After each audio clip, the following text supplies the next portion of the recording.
ഞാനിതിന്റെ കാര്യങ്ങൾ പറഞ്ഞുതരാം. ഈ വെള്ളച്ചാട്ടത്തിന്റെ പേരാണ് കക്കയം ഉരക്കുഴി വെള്ളച്ചാട്ടം. ഒച്ചുണ്ടാക്കല്ലേ. ഈ വെള്ളച്ചാട്ടത്തിന്റെ പേരാണ് കക്കയം ഉരക്കുഴി വെള്ളച്ചാട്ടം. ഉരക്കുഴി എന്ന് പേര് വരാൻ കാരണം നൂറ്റാണ്ടുകൾക്ക് മുമ്പേ വെള്ളം വന്ന് ചാടിച്ചാടി പാറയ്ക്ക് ഉരുള് പോലെ പൊത്തതായിട്ടുണ്ടോ. അതുകൊണ്ടാണ് ഉരക്കുഴി വെള്ളച്ചാട്ടം പേര് വരാൻ കാരണം.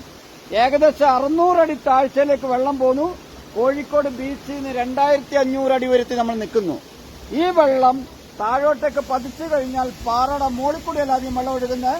ഇപ്പം നമ്മൾ പറഞ്ഞ ഉരുള് പോലെ പാട പൊത്തിക്കൂടിയെല്ലാം പോയിട്ട് ഏകദേശം 1/2 കിലോമീറ്ററോളം താഴെ ലാസ്റ്റ് പൊന്തുന്നത്. അതിന്റെ ഉദാഹരണം മാത്രമാണ് ആ വളവിന്റെ ഇടക്കുണ്ടോ.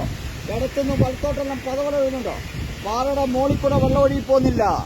കേരളത്തിലെ ഏത് ടൂറിസ്റ്റ് പ്ലേസിൽ പോയാലും പാറയുടെ മുകളിൽ കൂടി അധികം വെള്ളം ഇത് പാട പൊത്തിക്കൂടെ പോയിട്ട് പല പല ഭാഗത്താണ് ഇത് പൊന്തുന്നത്.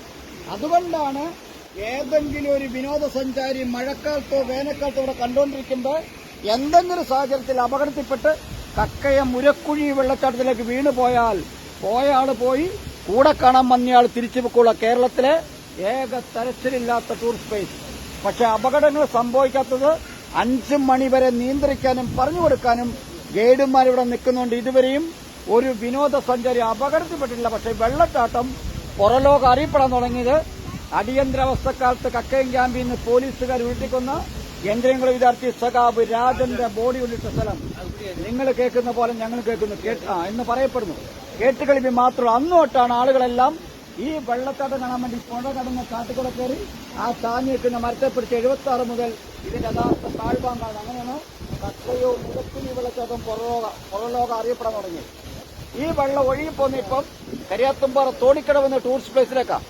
ഇതിന്റെ അടിഭാഗത്ത് ഒരു വിനോദസഞ്ചാരി എത്തണമെന്ന് ആഗ്രഹിച്ചിട്ട് ഒരു കാര്യം എത്തണമെങ്കിൽ കരിയാത്തുംപാറയിൽ നിന്ന് 3.5 കിലോമീറ്റർ പുഴയെക്കൂടെ മാത്രം വേനൽക്കാലത്ത് അതിസാഹസികമായ രീതിയിൽ പാറക്കൂടെ കയറുകൾ ഉപയോഗിച്ച് കയറി വന്നാൽ മാത്രമേ ഇതിന്റെ അടിഭാഗത്ത് എത്താനൊക്കുള്ളൂ. അങ്ങനെ എത്തിക്കഴിഞ്ഞ ഒരു വിനോദസഞ്ചാരി മുകളിലോട്ട് നോക്കിയാൽ ഈ വെള്ളച്ചാട്ടം മുകളിൽ നിന്നും താഴോട്ടേക്ക് പതിക്കുന്ന കാണത്തില്ല. പാട പൊത്തിക്കൂടെയല്ല വെള്ളം പോകുന്നത്.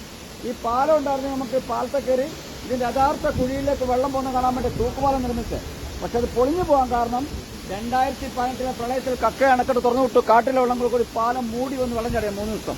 പിന്നെയാണ് കമ്പിവലിയിലിട്ട്. വേറെ പ്രത്യേകത എന്ന് പറഞ്ഞാൽ ഇന്ത്യയിലെ ടൂറിസ്റ്റ് പ്ലേസുകളിൽ ഒരു മനുഷ്യന്റെ മുഖച്ചായുള്ള പാറ, നെറ്റി, കണ്ണ്, മൂക്ക്, വായി, തടിച്ചെവി, ഈ തള്ളി നിൽക്കുന്ന പാറ.